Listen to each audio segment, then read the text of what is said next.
주시기를 부탁드립니다. 우리 서로 축복하겠습니다.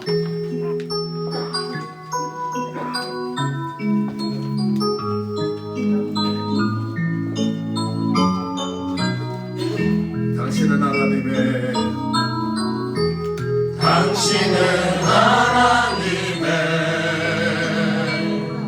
언약 안에 있는 축복의 통로. 당신을 통하여서 열방이 주께 돌아오게 되리. 다시 한번 합니다. 당신은 하나님의 언약 안에 있는 축복의 통로. 당신을 통하여서 열방이 주께 예배하게. 주일학교 친구들 함께 예배드립니다. 우리 주일학교 친구들 환영합니다. 당신은 하나님의 사랑합니다. 축복합니다. 언약 안에 있는 축복의 통로. 당신을 통하여서 열방이 주께 예배하게 되리. 아멘.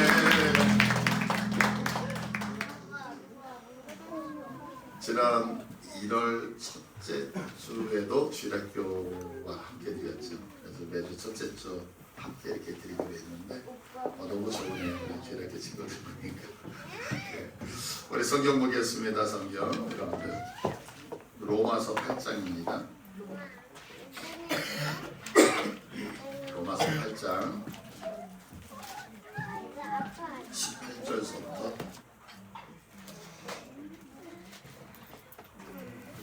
18절로 23절까지 제가 한 절, 여러분들 한 절. 로마서 8장 18절. 생각하건대 현재의 고난은 장차 우리에게 나타날 영광과 비교할 수 없도다. 피조물이 고대하는 바는 하나님의 아들들이 나타나는 것이니 피조물이 허무한데 굴복하는 것은 자기 뜻이 아니요 오직 굴복하게 하시는 이로 말미암음이니라. 그 바라는 것은 피조물도 썩어짐의 종룩한 데서 해방되어 하나님의 자녀들의 영광의 자유에 이르는 것이니라. 피조물이 다 이제까지 함께 탄식하며 함께 고통을 겪고 있는 것을 우리가 아느니라. 그뿐 아니라 또한 우리 곧 성령의 처음 익은 열매를 받은 우리까지도 속으로 탄식하여 양자될 것 곧 우리 몸의 생명을 기다리느니라. 아멘. 이제 우리 주보에 보시면 소요류 문답이라고 해서 여러분에게 매주 이렇게 실어드리고 있죠. 보고 계시죠? 오늘 이제 9페이지 보시면 주보에 보시면 그 소요류 문답이 오늘도 기록이 되어져 있어요. 근데 이제 우리 교단은 어떤 교단은 이 성경을 뒷받침하고 있는 교재로 위스트민스터 신앙 고백서를 채택하고 있거든요. 근데 이제 이 고백서가 1643년서부터 1649년까지 약 6년 동안에 만들어지는 거예요. 근데 그냥 누군가가 혼자서 이렇게 책을 쓰듯이 쓴 것이 아니고 영국에서 만들어지는데 약 151명이 6년 동안에 수십 차례 회의를 해요.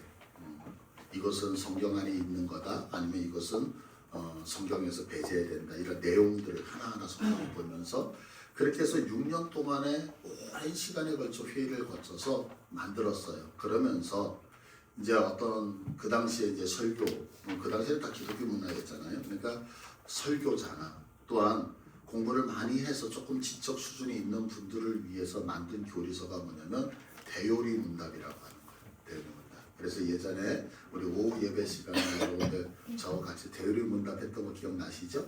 그 교리서. 그리고 우리 어린이들, 우리 어린 친구들, 그리고 이제 신앙에 이제 갓 들어와서 신앙에 대해서 잘 모르시는 분들이 있잖아요.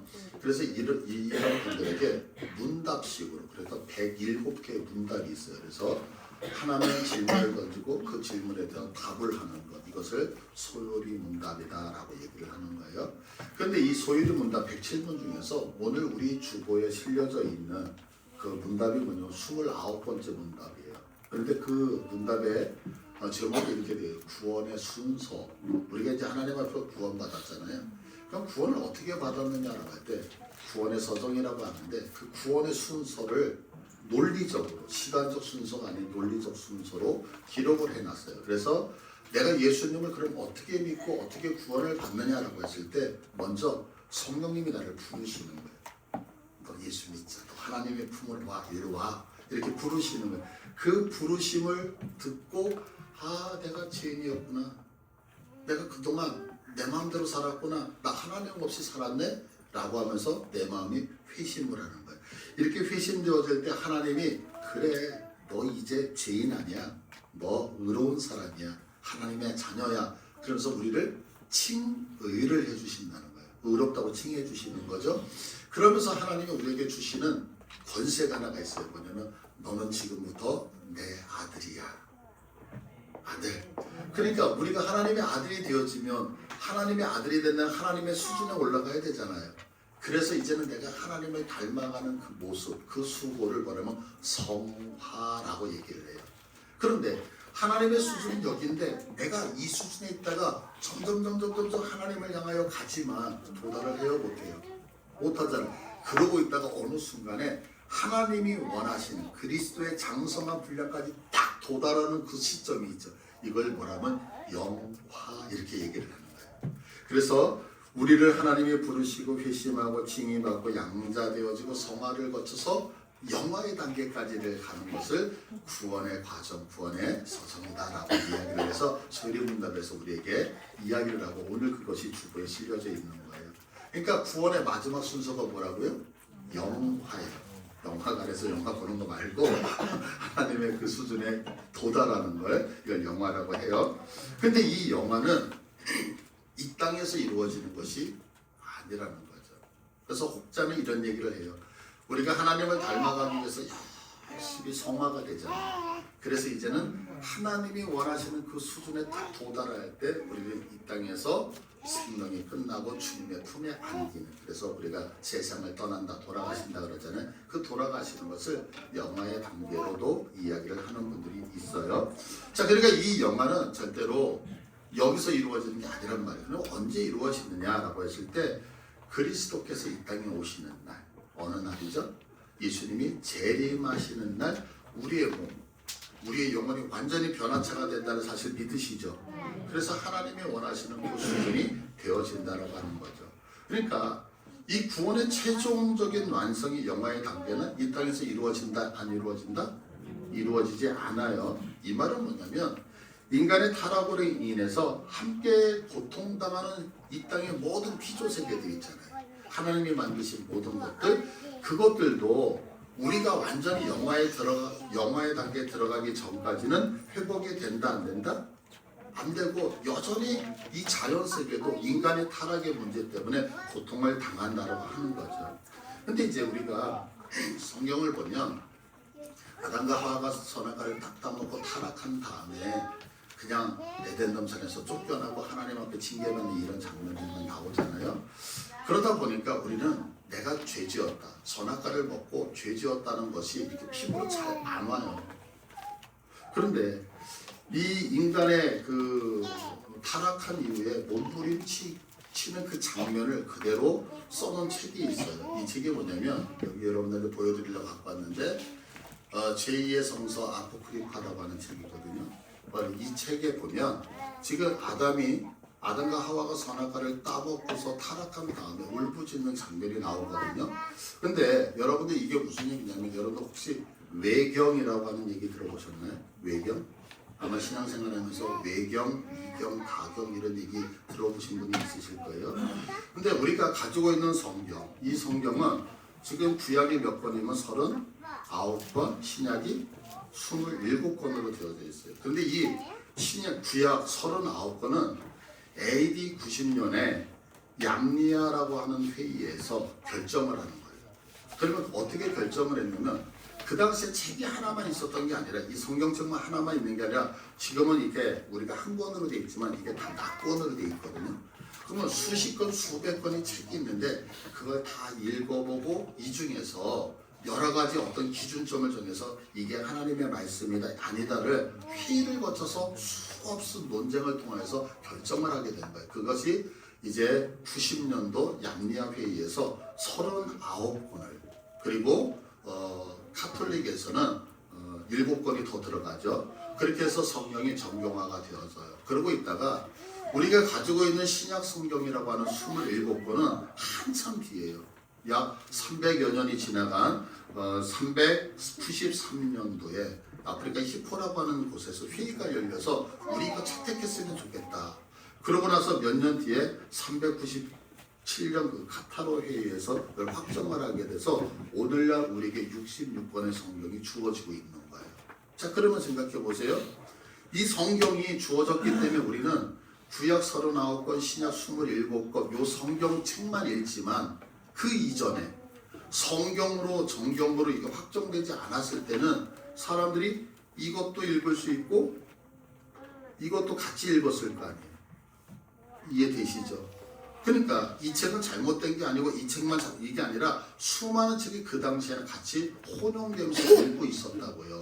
그래서 우리가 잘 알다시피 이 39권 그리고 27권, 66권의 책을 정경, 성경 이렇게 하면서 캐논이라고 얘기를 하는 거고 거기서 탈락된 책이 있어요. 그 탈락된 책을 모아서 만든 책이 이게 외경이라고 하는 책이에요. 그러니까 이 책을 무시하면 된다 안 된다? 안 돼. 그런데 우리는 개신교에서 이 책을 좀 무시하는 경향이 있어요. 왜 무시하느냐면 이 용어 때문에 그래요. 뭐냐면 외경, 위경, 가경이라고 하는 말이 있는데 이것을 여러분이 처음 들어볼 수도 있지만 막연하게 들으신 분이 있을 거예요. 그래서 우리 기독교는 66권의 성경에는 다른 책은 무시해도 된다 이런 어떤 배제되어져 있는 그런 것이 깔려져 있거든요. 근데 그게 절대 아니에요. 그래서 그 부분을 먼저 조금만 설명을 드릴게요. 위경이라고 하는 얘기는 가짜 책, 거짓된 책이라는 얘기예요. 위경. 그래서 위선자 이런 얘기 하잖아요. 우리가 위경이라고 하는 얘기는 책이 있는데 그것이 거짓말 책이다 이런 얘기예요. 그럼 예를 들어서 어떤 책이냐면 에녹서예요. 에녹서. 그러면 에녹이라고 하는 사람은 우리 어디에 나와요? 창세기에 나오잖아요. 근데 에녹서라고 했을 때 에녹이 썼느냐? 에녹이 쓰지 않았다고요. 근데 에녹이라고 하는 사람이 너무 유명한 거야. 그러니까 에녹이 쓴 것처럼 그 사람의 이름을 빌려서 썼어. 그래서 거짓말 책이야. 그래서 위경 이렇게 얘기를 하는 거예요. 그런데 무시할 수가 없어요. 왜 무시를 못하냐면 유다서 1장 14절 유다서 신약성경 유다서 1장 14절 유다서 1장 14절 성경이 안 나온대요. 유다서 한번 찾아보세요. 신약성경 여러분들 유다서 저 맨 뒤에 요한계시록 앞에 있죠? 유다서 1장 14절 찾으셨습니까? 1장 14절 여기 보시면 아담의 7대 손 에녹이 이 사람들에 대하여서 예언하여 이르되 지금 누가 예언했어요? 에녹이 보라 주께서 그 수만의 거룩한 자와 함께 임하셨나니 이는 무사람을 심판하사 모든 경건하지 않은 자가 경건하지 않게 행한 모든 경건하지 않은 일과 또 경건하지 않은 죄인들이 주를 거슬러 한 모든 완악한 말로 말미암아 그들을 정죄하려 하심이라 하였느니라. 자 이렇게 유다서에 지금 나왔어요. 근데 이 말이 어디서 인용된 거냐면 이것이 에녹 1서 1장 9절의 말씀이거든요. 그러니까 초대교회는 아까 말씀드렸듯이 성경이 확정되지 않았었다고요. 그래서 이 책들과 같이 사용된 거예요. 그 당시에. 그러니까 우리가 이 책을 무시하면 된다 안 된다? 무시할 수가 없나 왜? 유다 사도도 무엇을 이 책을 사용하고 있거든요. 그러나 많은 회의를 거쳐서 이것은 다른 사람의 이름을 도용했으니까 에녹이 쓴 것이 아니라는 것이 판명돼서 성경 캐논에서는 제해놓은 거예요. 이것을 위경이다 이렇게. 또 하나는 뭐냐면 가경이라는 거예요. 가경. 가경이라는 얘기는 가짜라는 얘기예요. 가짜. 그럼 그 대표적인 게 뭐냐면 도마복음이에요. 도마복음. 여러분들 도마복음 같은 건 많이 들어보셨을 거예요. 근데 이 도마복음, 우리 마테마가 누가 요한복음 이런 것으로 도마복음이라고 하는데, 이 도마복음은 누가 쓴 걸로 이야기를 하냐면 영지주의자들. 육신 그거 죽을 거니까 별 볼 일 없어. 함부로 굴려도 상관없어. 영이 귀한 거야. 이렇게 얘기했던 이단이 있었거든요. 이 이단에서 이 도마복음을 가지고서 이야기를 하는 거예요. 그래서 우리 캐논 성경에서는 벗어나게 되거든요. 그런데 지금 말씀드린 이 위경이라고 하는 책은 그렇지 않아요. 이 책은 되게 중요한 책이에요. 이 대표적인 책이 뭐냐면 마카베오 상이라고 하는 책이 있어요. 외경 중에. 그럼 이건 뭐냐면 여러분들 그 마카비라고 들어보셨나요? 아마 저하고 말씀을 들었던 건 마카비라는 얘기 많이 들으셨을 거예요. 이게 뭐냐면 헬라 시대 셀루코스 왕조가 있었는데 이 셀루코스 왕조의 네 번째 왕이었던 안티오코스 4세가 있어요. 이 4세가 그 아프리카로 진출을 하기 위해서 유대 사람들에게 여러 가지 압박을 가하는 그런 게 있거든요. 이때에 이 안티오코스 4세와 싸워서 함께 했던 사람이 누구냐면 유다의 마카비 형제였어요. 그래서 하스모니아 왕조 이런 얘기들 뭐 모르셔도 상관없어요. 이게 그 성경의 중간사에 구약과 신약 중간사에 나오는 얘기. 이 중간사에 나오는 이 내용이 어디에 적혀 있냐면 이 외경이라고 하는 책에 자세하게 기록이 되어 있어요. 그러니까 이 외경이 없으면 중간사를 해석을 못하게 되어져 있는 거예요. 그러면 이 책은 지금 인정을 해야 돼요, 안 해야 돼요? 성경으로는 인정은 하지 않지만 성경을 볼 때에 이 책은 상당히 자료로 중요한 거예요. 그런데 제가 드리는 이유가 뭐냐면 이 책에 보면은 무슨 내용이 있느냐면 아담과 하와가 선악과를 따먹고 쫓겨난 다음에 울부짖는 소리가 나와요. 그럼 어떻게 울부짖는 소리가 나오냐면 하와와 아담과 하와의 계시록 29장 7절과 10절에 이런 말씀이 있어요. 낙원에서 쫓겨난 뒤 아담과 하와는 천막을 치고 슬픔에 못 이겨 통곡하면서 7일 동안 탄식을 계속했다. 그러나 7일이 지나자 배가 고파졌다. 그래서 그 지방 일대를 돌아다녔지만 음식을 발견하지 못했다. 그래서 내가 아담에게 주인님 일어나서 저를 죽여주세요 라고 하와가 말했다는 장면이 나와요. 또 계속해서 아담과 하와의 계시록 29장 16절 이하를 보면 하와가 울부짖으면서 사단에게 말했다. 사단아 저주를 받아라. 왜 공연히 우리를 공격하느냐. 너는 우리와 무슨 상관이 있느냐. 우리가 내게 무슨 짓을 했다고 우리를 따라다니면서 이렇게 속이느냐. 왜 우리에게 악의를 품느냐. 여러분 느끼는 것이나요? 선악과를 따먹고 성경은 우리 성경은 그냥 죄를 지어서 쫓겨난 것을 표현하지만 지금 이 위경의 외경이라고 하는 곳의 표현이 뭐냐면 선악과를 따먹고 아담과 하와가 그 죄로 인하여 모든 환경과 조건이 변한 것 때문에 몸부림치면서 지금 하나님 나 한 번만 용서해달라고 하는 울부짖음이 있다 없다? 있다라고 하는 거예요. 그러니까 이 죄라고 하는 것은 단순하게 그냥 우리가 아 그렇구나 하고 넘길 수 있는 그런 부분이 아니라 너무너무 괴로운 것을 이 책을 보면은 우리가 느낄 수 있는 거죠. 자 그러면 아담과 하와가 왜 절규하느냐. 창세기 3장 17절 19절을 보니까 이렇게 말씀하고 있어요. 오늘 PPT가 안 뜨니까 불편하신 분들은 여러 주보를 보시면 주보에 성경이 다 나오거든요. 자 3장 17절에 보면 아담에게 이르시되 내가 내 아내의 말을 듣고 내가 네게 먹지 말라 한 나무의 열매를 먹었은즉 땅은 너로 말미암아 저주를 받고 너는 내 평생에 수고하여야 그 소산을 먹으리라. 땅이 내게 가시덤불과 엉겅퀴를 낼 것이라. 내가 먹을 것은 밭의 채소인즉 내가 흙으로 돌아갈 때까지 얼굴에 땀을 흘려야 먹을 것을 먹으리라. 내가 그것에게 취함을 입었음이라. 너는 흙이니 흙으로 돌아갈 것이니라. 자, 우리 이 말 잘 모르잖아요. 근데 아담과 하와가 얘기하는 거예요. 보세요. 얼마 전까지만 해도 하나님이 세상을 창조하신 다음에 아담에게 모든 것을 주셨어요. 그래서 아담이 얘들아 일로 와봐 그러면 하나님이 만든 동물들이 다 왔어요. 그래서 아담이 이야기하잖아요. 너는 이름이 이거다. 너는 이 이름이 이거다. 그래서 동물하고 아담하고 친하게 지냈다고. 근데 아담이 선악과를 딱 맞고 나니까 동물들이 와요 안 와요? 이제는 사람이 무서워 도망가는 거예요. 그것뿐만이 아니에요. 그동안은 이 땅이라고 하는 것이 하나님 앞에 축복을 받았다고요. 그래서 아담이 땅으로 인하여 그 땅의 흙으로 인하여 만들어진 거 믿으시잖아요. 그러니까 이 땅과 아담이 같은 거예요.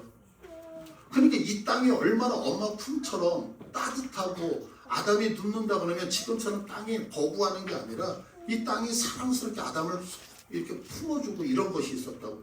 근데 아담이 죄를 범하고 나니까 지금 뭐 하냐면 아담을 거부해버려요.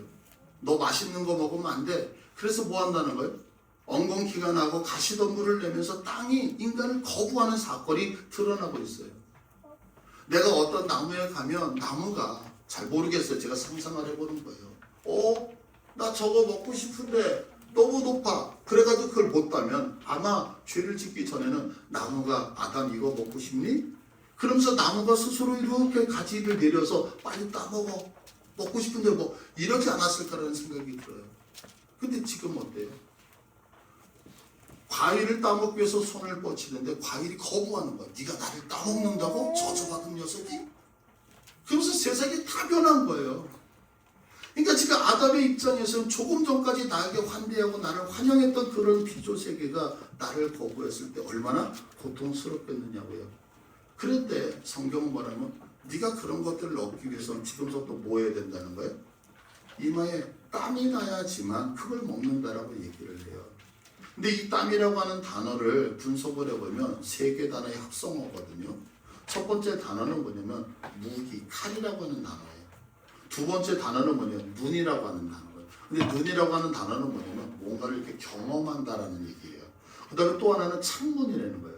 그러면 창문은 뭐가 이렇게 나타나잖아요. 그러니까 땀이라고 하는 얘기를 우리가 이걸 다 분석을 해가지고 파자를 해가지고 다시 연결을 하면 무기를 가지고서 몸부림쳐서 경험해야지만 나타난다 이런 뜻이에요. 그럼 여러분 생각해 보세요. 땀이라고 하는 것이 그냥 땀을 흘리는 개념이 아니라 성경에서 얘기하는 게 뭐냐면 무기를 가지고서 몸부림쳐야지만 나타난다는 건 전쟁에서 뭔가를 얻는 거잖아요. 그러니까 얼마나 힘들게 애쓰고 노력하지만 뭐예요?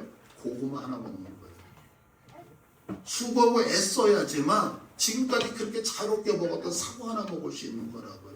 그러니까 얼마나 고통이냐고요, 이 사실이. 자, 이런 것들을 봤을 때에 인간이 선악과를 따먹은 이 죄의 결과로 인해서 지금 고통을 당하는. 그런데 그 고통이 여기에만 있는 게 아니에요. 오늘 성경 본문을 봐보세요. 오늘 성경 본문을 보시면 자 8장 19절 오늘 본문 로마서 8장 19절을 보세요. 8장 19절 피조물이 하나님이 만든 모든 세상의 피조물이 고대하는 바는 간절히 바라는 게 하나가 있는데 그게 뭐냐면 하나님의 아들들이 뭐 하는 거다? 하나님의 아들들이 나타나는 거. 그럼 뭐예요? 지금 피조물들이 간절히 바라는 게 밖에 있는 저 풀들이, 밖에 있는 저 나무가, 밖에 있는 저 나무가, 세상에 있는 짐승들이 간절히 바라는 게 우리는 못 듣지만 그들이 바라는 게 있느냐면 와, 타락한 인간이 옛날 하나님이 허락하셨던 그 형상대로 회복되는 사람이 나타나기를 기다리고 있다는 거예요. 왜요? 인간이 타락함으로 인해서 자연 모든 피조세계가 같이 저주받았거든요. 그러니까 이들이 뭐냐면 나도 너희들 때문에 힘들어. 너희들이 빨리 하나님의 형상을 찾아서 나도 좀 이 저주에서 해방되고 싶어라고 하는 게 모든 피조물들의 바람이다 라고 얘기를 하는 거예요. 근데 보세요 여러분. 제가 아까 위에서 말씀드렸잖아요. 구원의 서정에서 우리가 영화의 단계에 올라가서 그리스도의 장성한 분량 하나님의 형상을 회복하는 것은 이 땅에서 가능하다 불가능하다? 이 땅에서 불가능하다고. 영화의 단계로 들어가는 것은 이 땅에서 불가능한. 그런데 언제 이게 이루어지느냐? 예수님이 재림하셔야 돼요. 자, 예수님이 재림하셨을 때 그러면 나타나는 게 뭐냐면 계시록 21장 1절에 보시면 내가 새하늘과 새 땅과 새 땅을 보니 처음 하늘과 처음 땅이 없어졌고 지금 우리가 살고 있는 이 땅이 다 없어졌고 바다도 다시 있지 않더라. 또 봄에 거룩한 성 새 예루살렘이 하늘을 하나님께로부터 하늘에서 내려오니 그 준비한 것이 신부가 남편을 위하여 단장한 것 같더라. 내가 들으니까 보좌에서 큰 음성이 나서 이르되 보라 하나님의 장막이 사람들과 함께 있음에 하나님이 그들과 함께 계셨다. 그들은 하나님의 백성이 되고 하나님은 그들과 함께 계셨는데, 그래서 나타나는 게 뭐냐면 4절에 모든 눈물을 그네서 닦아주시니 다시는 뭐가 없어요? 사망이 없고 애통하는 것 없고 곡하는 것 없고 아픈 것 다시 있지 아니하리라. 왜냐하면 처음 것이 다 지나갔으니까. 그러면서 보좌에 앉으신 이가 이르시되 보라 내가 만물을 뭐 했다고요? 새롭게 하노라. 그러니까 모든 저주에 있던 자들을 예수님이 재림하셔서 다 뭐 하시겠다? 회복하시겠다는 거예요. 언제? 재림하실 때. 그럼 이런 나라가 지금 이 땅에는 존재할까요? 안 할까요? 할 수 없다는 거예요. 할 수 없어요. 그러니까 이 얘기는 무슨 얘기냐면 내가 예수 그리스도를 믿고 신앙생활을 한다라고 하는 것은 감사와 감격과 기쁨이 없다는 얘기예요. 조금 역설적이죠. 그러니까 예수 믿으면 행복합니다. 예수 믿으면 기쁩니다. 예수 믿으면 모든 게 감사합니다. 아니요. 성경 그렇게 말씀 안 한다니까요. 그럼 신앙은 뭐냐? 신앙은 너무너무 고통스러워서 울부짖는 거예요. 너무너무 답답해서 탄식하는 게 뭐냐? 신앙이라는 거예요. 왜? 지금 보면 8장 20절에 이래 피조물이 허무한데 굴복하는 것은 그래요. 허무한데 굴복하는, 이 허무라고 하는 말은 헛수고라는 얘기거든요. 헛수고 수증기를 얘기하는 거예요. 수증기, 헛수고. 그러니까 피조 세계가 목적이 있었어요. 그런데 죄를 짓고 나서 그 목적을 찾아간다 못 찾아간다? 못 찾아간다라고 성경은 얘기해요. 제가 지난주에 이제 하간 예배가 있었어요, 새벽에. 그래서 이제 하간 예배를 드리고 집에 왔다가 이제 목회자니까 이제 그 장례식을 많이 참여를 하는 것 같아요. 그래서 이제 하간 예배를 집례를 하면서 참 인생이 뭔가 이런 생각이 많이 들더라고요. 그러고 나서 이제 제가 그 다음날 이제 그 병원에 예약된 게 있어가지고 병원에 다녀왔거든요. 근데 병원을 갔는데 요즘 이렇게 아파트가 열병합 아파트 많잖아요. 개별 담당이 아니라. 그런데 요즘 날씨가 추우니까 얼마나 날이 맑아요. 근데 그 열병합 아파트에서 수증기가 뭐 엄청나게 막. 근데 제가 운전하면서 가면서 파란 하늘에 그 수증기가 올라가는데 마치 구름 같아가지고 그걸 보면서 잠깐 생각에 잠긴 적이 있어요. 근데 그걸 보면서 느낀 게 있어요. 수증기가 막 굴뚝에서 쫙쫙 뿜어 올라가는데 한 이렇게 뭐 멀리서 봤겠죠. 대략 한 2, 3m 올라가더니 없어지는 거예요. 그래서 제가 그걸 보면서 야, 저렇게 많은 양의 수증기가 올라가는데 조금 올라가서 사라지는 걸 보면서 고전나 하간 예배와 그 수증기와 내 인생을 쳐다보면서 인생이 이렇게 허무한 건가 라는 생각이 들었어요. 뭔가 뭐 막 쏟아져 올라오고 그럴 때 하얀색이 막 몽gel구름처럼 올라가니까 뭔가 이룰 것 같은데 이루는 게 있어요 없어요? 다 사라지더라는 거예요. 이게 뭐냐? 이게 허무해요. 여러분들 죄송해요. 우리 장로님들, 권사님들, 내가 젊었을 때 얼마나 세상에서 힘있게 살았어요. 근데 지금은 그게 허무하지 않으세요? 안 허무하셔야 되는데 이게 뭐냐면 지금 피조물들이 울부짖어. 우리가 이 허무에 잡혀서 굴복했다는 거예요. 근데 무슨 얘기를 하냐면 이 허무에 잡힌 거 내 뜻이 아니었다. 하나님의 뜻이었다는. 왜 하나님의 뜻이냐면 아담과 하와가 타락하여 그 심판의 대가로 주어져서 어쩔 수 없이 이 허무를 살고 있더라 라고 얘기를 하는 거예요. 근데요 우리는 신앙생활하면서 이 허무함을 인정하지 않아요. 우리는 신앙생활을 하면서 내가 무엇인가를 많이 소유하면 그것이 나의 인생을 바꿔낼 것이라고 생각한다고요. 그래서 우리는 이 땅에 모든 관심과 초점을 맞추면서 살잖아요. 저는 우리 성도님들에게 이 땅의 것을 포기하라고 얘기하는 게 아니에요. 여러분 분명히 부자 되셔야 돼요. 건강하셔야 돼요. 이 땅에 모든 것들을 여러분이 누리셔야 돼요. 그러나 제가 지금 드리고 싶은 건 뭐냐면 그것이 우리 인생의 전부의 목적이 되면 안 된다는 얘기를 하고 싶은 거예요. 내가 돈에다가 목적을 걸고 인생을 살면 그 인생 무너져요. 분명히 그것을 누려야 되지만 그것이 우리 인생의 전부가 아닌 것을 말씀을 드리는 거죠. 그래서 오늘 성경을 보세요. 21절에 보시면 그 바라는 것은 피조물도 썩어지며 종노릇했다라고 해요. 피조물이 이 허무한 곳에 종노릇하며 벗어나지 못하며 살았다. 그래서 이 피조물이 바라는 게 빨리 하나님의 사람이 제발 나타나라. 하나님의 형상을 회복하는 자가 좀 나타나라. 이렇게 얘기를 해요. 그러니까 우리가 꼭 신앙에서 기억해야 되는 거, 우리들이 죄로 인해서 탄식 속에 우리가 있다는 거, 우리는 인생을 살면서 탄식할 수밖에 없다는 존재를 인정하셔야 돼요. 그러면 내가 탄식 속에서 살 수밖에 없다. 신앙이 그거다라는 걸 왜 이렇게 이게 왜 중요하냐면 예를 드릴게요. 어떤 분이 이제 고민이 있으셔서 상담을 하셨어요. 근데 이 상담이 뭐냐면 이거예요. 오늘 이 설교가 그분에게 답이 되시길 바랍니다.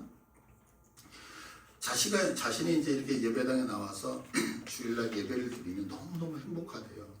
찬송하고 하나님의 말씀을 듣고 그리고 기도하고 이러면 마음이 평안하고 너무너무 행복하다는 거예요. 그런데 집으로 돌아가잖아요. 그 일주일을 집에서 살잖아요. 그러면 살면 이 사람도 만나고 저 사람도 만나다 보면 그냥 이렇게 세상적인 유혹에 의해서 어쩔 수 없이 또 이렇게 술을 한 잔씩 한대요. 그럼 이렇게 술을 마실 때마다 자기의 생각이 뭐냐면 내가 교회 가면 교회에서 찬송하고 기도하고 설교 들을 때 행복한데 세상에 나와서 일주일을 살면서 사람들을 만나고 친구들을 만나면 술을 늘 먹어야 되니까 이중적인 삶이잖아요. 그러니까 내가 이런 인생을 사는데 내가 교회를 갈 필요가 있을까? 이게 이제 죄책감으로 다가오는 거죠. 괴로운 거죠. 그래서 내가 신앙을 하면서 이게 올바른 것인가? 이런 고민 때문에 이제 상담을 했어요. 근데 여러분 이게 뭐냐면 이게 신앙이에요. 우리는 이것을 신앙으로 보지 않아요. 무슨 얘기냐면 우리는 신앙을 하면 완성을 이룬다고 생각해요. 술 먹던 사람이 예수를 믿고 신앙생활하면 거룩한 사람이 될 거라고 생각해요. 안 된다니까요. 이 땅에서 이루어져야 안 이루어진다는. 내가 예수를 믿고 열심히 기도를 하고 하나님의 사람이 그리스도의 장성한 분량까지 도달하면 돌아가신다니까요. 아니 오늘 성경이 그렇게 얘기하고 있잖아요. 그러니까 이게 뭐냐면 신앙은 이 땅에서 그리스도를 바라보면서 가지만 거기까지 가지를 못해요. 그러니까 가지 못하는 내 모습을 보면 주님 나 어떻게 하면 좋아요. 그런데 또 일어나서 주님 보면서 나 그곳으로 갈게요. 이 갈등이 계속해서 있는 거예요. 그러니까 내가 예배당에 와서 기뻐요. 세상 나가서 술 한잔 먹고 괴로워하여. 그게 신앙이 아닌 게 아니라 그게 신앙인 거예요. 이거 믿으세요? 그러니까 내가 예수를 믿고 나서 행복할 것이다. 예수를 믿고 나면 나는 완전해질 거다. 이건 우리들의 착각이란 말이에요. 아니요. 그런 신앙은 절대로 있을 수가 없는 거예요, 여러분. 그러니까 우리가 의와 거룩과 영원한 생명과 진리를 사용한다고 할지라도 우리의 인생에 제한을 받는다는 사실을 여러분 인정을 하셔야 돼요. 여러분 우리가 이제 기도를 하잖아요. 그러면 깊은 하나님의 기도 안으로 들어가면 임재 안으로 들어가면 이 시간을 초월해요. 이 시간을 초월한다는 얘기는 뭐냐면 나는 한 5분 정도 하겠지라고 해서 눈을 뜨는데 막 7시간, 8시간 이게 아닌 것 같으시죠? 아니 그래요. 진짜 그래요. 하나님의 임재 안에 들어가면 나는 5분 한 것 같아서 눈을 딱 떴는데 막 그 아침에 와서 기도했는데 밤이 돼버리고 막 이래요.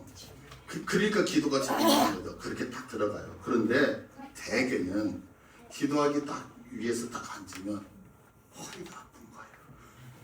무릎이 아파요. 그리고 기도를 딱 하면 막 천상이 보이고 하나님과 막 영적인 교제가 막 이루어지고 절대 없어요. 그냥 그동안 들어오지도 않던 그 5만 가지의 잡생각들이 막 머리로 들어온다고요. 이게 이상한 게 아니라 이게 정상인 거예요. 그런데 우리는 어떻게 생각하냐면 내가 믿음을 가지고 기도를 하면 아팠던 허리가 싹 고침받을 거라고, 무릎도 안 아플 거라고, 내가 막 잡생각이 들다 주여 그러면 모든 잡생각이 싹 오직 하나님하고 통할 거라고 생각하지만 천만의 말씀 아니라니까요. 그 신앙이 뭐냐면 이 허리가 아픈데 무릎이 아픈데 잡생각이 많이 드는데 뭐 하는 거냐면 그럼에도 불구하고 그거보다도 주님과 있는 게 좋아서 견디면서 가는 걸 믿음이라고 하는 거예요. 그러니까 믿음은 아픈 허리가 고침받고 이 우리 그 무릎이 안 아프고 잡생각이 안 드는 게 믿음이 아니라 그게 있음에도 불구하고 주님 때문에 견뎌내는 거, 이게 신앙이라고요. 그래서 우리가 영화의 단계를 나갈 때에 우리의 모습을 보면 어떤 생각이 드냐면 성도는 포기할 수밖에 없죠. 나를 보면 아유 진짜 기도 1시간도 못하는 바보 같아. 허리 아파서 젊었을 때 기도할 걸. 뭐 이러면서 막 후회하잖아요. 아니라니까요, 여러분. 그래서 영화의 단계로 나갔을 보면은 성도는 날마다 소망하는 거죠. 그래서 성경이 이렇게 말씀하고 있어요. 자, 고린도후서 4장 10절에 이 성경 한번 찾아볼게요. 고린도후서 4장 10절.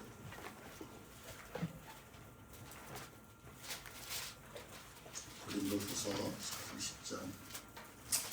우리가 항상 예수의 죽음을 몸에 짊어지면, 바울이 얘기해요. 우리가 뭐 하자고요? 예수의 죽음을 몸에 짊어진다. 그러면 바울이 왜 이런 얘기를 할까요? 예수님의 죽음을 왜 짊어질까요? 짊어질 게 그렇게도 없어서? 아니에요. 인간의 죄의 문제를 해결할 수 있는 분은 누구밖에 없어요? 예수밖에 없으니까.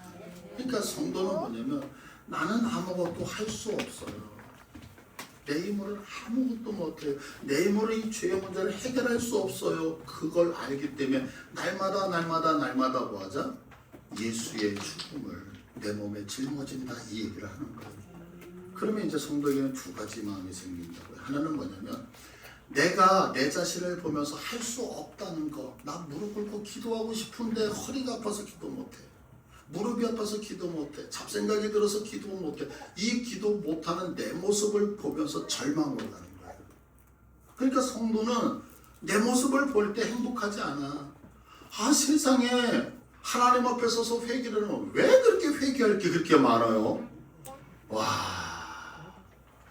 내가 무슨 죄를 져서 이랬는데 엎드려 보세요. 그럼 회개할 게 많아요, 없어요? 많아요. 많으니까 나 진짜. 그러니까 저도 하나님 앞에 서서 무릎을 꿇고 기도를 하다 보면 진짜 목회 못하겠어요. 너무 죄송한 거예요. 뭐 목사다운 게 하나도 없어. 하나도. 아니 여러분, 한 분야에서 20년 넘게 하면은 전문가야 돼야 되는 거 아니에요? 근데 목사로 살면서 20년에 대해서 설교 준비할 때 할 때마다 두려워, 무서워. 어제도 설교가 일찍 끝났어요. 어제는. 그래서 준비가 일찍 끝나 집에 들어갔는데 잠이 안 오는 거예요. 왜 안 오냐면 오늘 이 설교를 내가 일찍 이렇게 들어와서 있어도 되는 건가? 불안감 때문에. 그러니까 뭐냐면 내 자신을 보면 여기 있을 수가 없는 거야. 내 모습. 전 여러분들이 투시의 영이 안 열리기를 간절히 소망해요. 너무 부끄러워. 내 자신을 보면 절망이야. 이게 우리들의 모습 아니에요? 그런데 성도는 늘 나를 보면 좌절하는 거예요. 그런데 또 한 가지의 마음이 뭐냐면, 그런데 예수님께서 해주신다는 그 생각을 하면 그래 한번 더 가볼까? 그래 한번 말씀을 전해볼까? 소망이. 그러니까 내 마음에는 항상 뭐냐면 좌절과 소망이 늘 공존해. 그래서 내가 고개를 들어서 주님을 쳐다보면 막 기뻐. 내 자신을 보면 우울해. 기뻐, 우울해, 기뻐. 이건 뭐 좋을 중도 아니고. 그래서 내 모습을 보면 너무너무 힘들고 하나님을 보면 소망이 있고. 이게 우리 성도들의 두 가지 모습이란 말이에요. 근데 우리는 거꾸로 가죠. 주님을 보고 기뻐하는 게 내 모습을 보고 기뻐하려고 하잖아요. 내가 뭔가 주도권을 쥐고 뭔가를 하려고 그러잖아요. 이 로마서의 이야기 우리 처음에 들을 때 뭐였어요? 유대의 지도자들과 로마에 있는 지도자들이 싸우는 게 뭐예요? 내가 교회를 맡아야 된다, 이거 아니잖아요. 왜 그럴까요? 우리는 내가 뭔가를 해보고 싶다라고 하는 거죠. 그 얘기는 뭐냐면 결국에는 우리 안에 뭐가 없다는 얘기예요? 하나님이 안 계시다는 거죠. 그래서 성도에게 있어서 복은 뭐냐면 내가 넘어졌을 때가 복인 거예요. 내가 실패하고 있을 때가 복인 거예요. 내가 고통당하고 있을 때가 복인 거예요. 내 가슴이 처절하게 찢어질 때가 복인 거예요. 왠지 아세요? 그때 주님을 보면 주님이 나를 이렇게 세워주시거든요. 근데 우리는 그 자리가 싫대요. 하나님, 실패하는 자리 싫어요. 나 잘 나갔으면 좋겠어요. 고통당하는 자리 싫대요. 왜? 하나님, 나 고통 안 당했으면 좋겠어요. 근데 여러분 생각해 보세요. 내가 성공하고 있었을 때, 내가 건강했을 때, 내가 실패하지 않았을 때 주님 생각한 적이 있었느냐고요. 근데 그거 주님 생각 안 하면서도 그게 조금 있다가 허무하게 사라질 거라고 하는 생각 안 해봤잖아요. 근데 지금은 어때요? 힘들어서 주님 보는데 그 주님이 영원하셔요. 고통스러워서 주님 보는데 그 주님이 영원해요. 나는 너무너무 괴로워서 주님, 나 당신 때문에 그런 보고 있는데 그게 영원히 우리에게 남는다고요. 이게 성도의 은혜와 복인 줄 믿으시길 바라요. 그래서 성경은요, 여러분, 똑똑한 사람을 찾지 않아요. 성경은 어떤 사람을 찾느냐면 믿음 있는 사람을 찾아요. 그럼 왜 믿음 있는 사람을 찾느냐?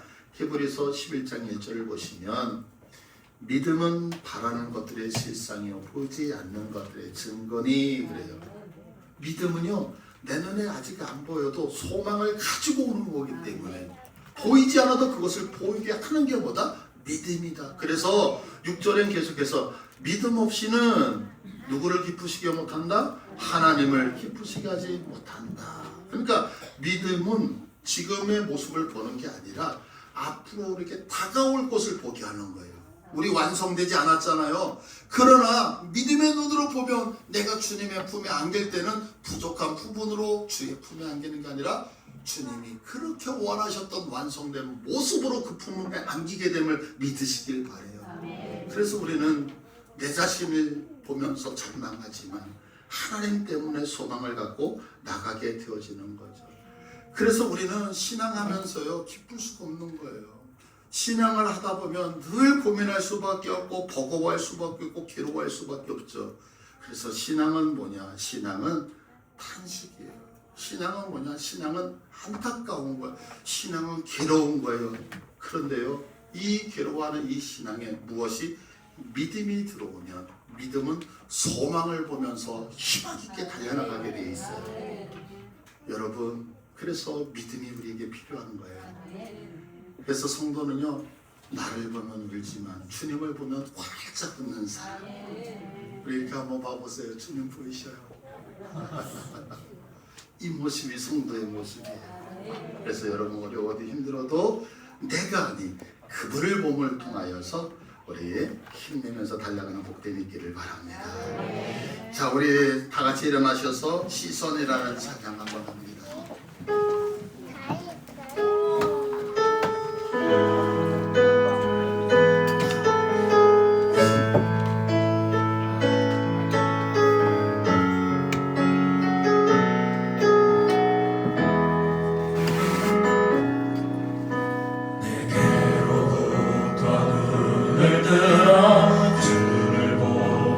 시작할 때 주의 일을 보겠네. 내 작은 마음도 익히사 하늘에 꿈꾸게 하네. 주님을 볼 때 모든 시선을 주님께 드리고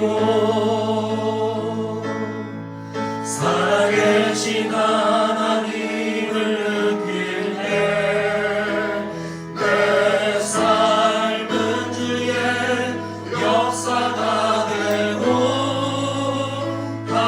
하나님이 일하기 시작하네.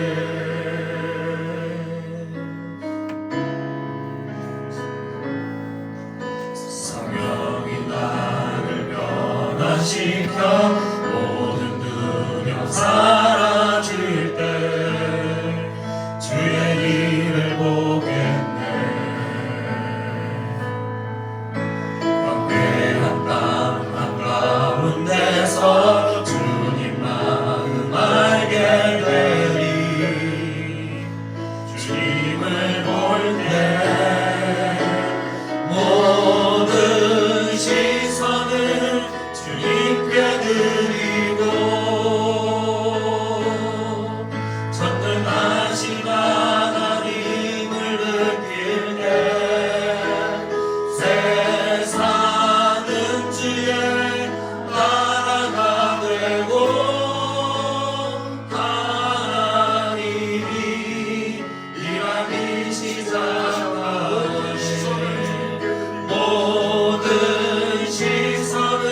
그러나 눈을 들어 하나님을 쳐다볼 때에 우리에게 소망이 생깁니다. 믿음의 눈을 들어 하나님 쳐다볼 수 있게 해달라고, 하나님 쳐다보고 이 험한 세상 이기게 해달라고 우리 다같이 주님의 이름 부르고 기도하겠습니다. 주여 주님께 드리고 살아계신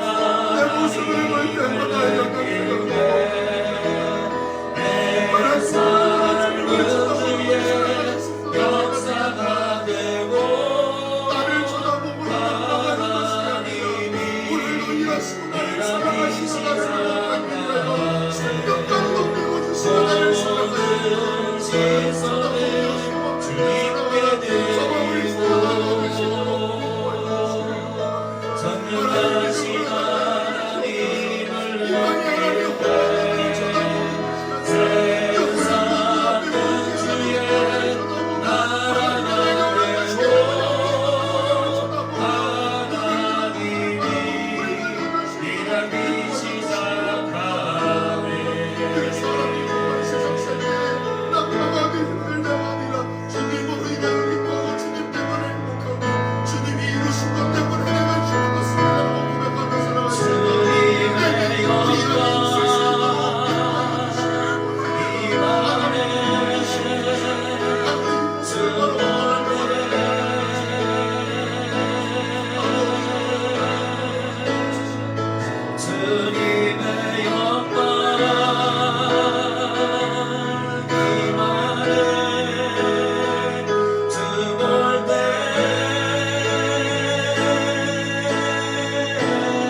하나님을